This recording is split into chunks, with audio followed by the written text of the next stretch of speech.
Hey, I'm Billie. I love making music, and I have sung my songs to people all around the world.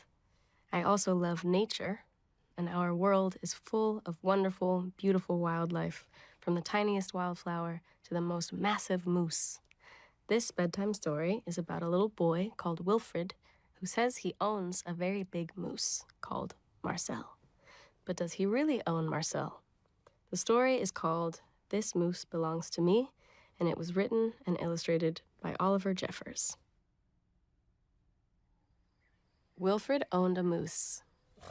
He hadn't always owned a moose. The moose came to him a while ago, and he knew, just knew, that it was meant to be his. He thought he would call him Marcel. He began following Marcel, explaining the rules of how to be a good pet. Much of the time, it seemed as though the moose wasn't listening, but Wilfred knew he was, mostly because he followed Rule 4 very well. Not making too much noise while Wilfred plays his record collection. Sometimes, the moose wasn't a very good pet. He generally ignored Rule 7, going whichever way Wilfred wants to go. The moose had a very good sense of direction, and Wilfred did not. And because the moose was particularly poor on Rule 7, subsection B, maintaining a certain proximity to home, Wilfred quickly learned to bring some string along on their outings so he could find his way back home. Sometimes the moose was an excellent pet. He had no trouble with Rule 11, providing shelter from the rain. Or Rule 16, knocking down things that are out of Wilfred's reach.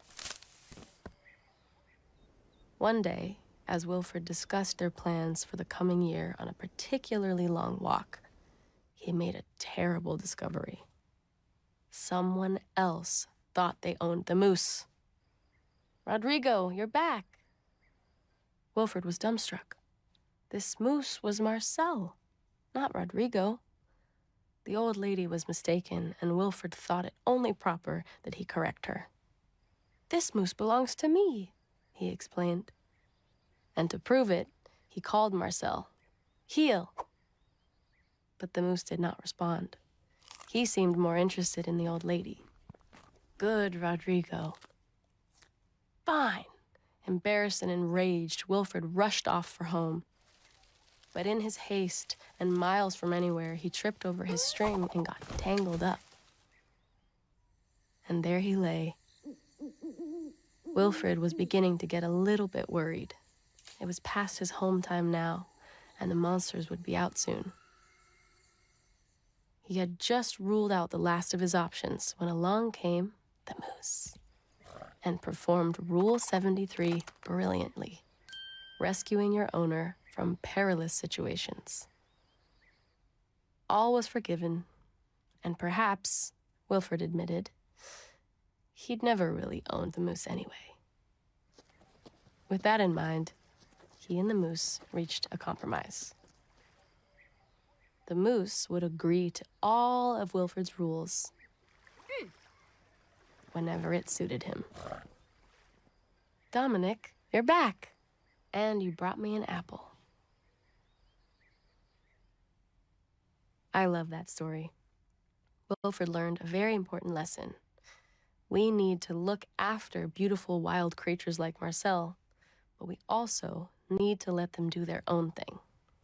I think we will be happy if we just care for nature and don't say, "I own this moose." Don't you? Now, it's time for you to go to sleep, and I wonder what beautiful animals you might see in your dreams tonight. Sleep tight.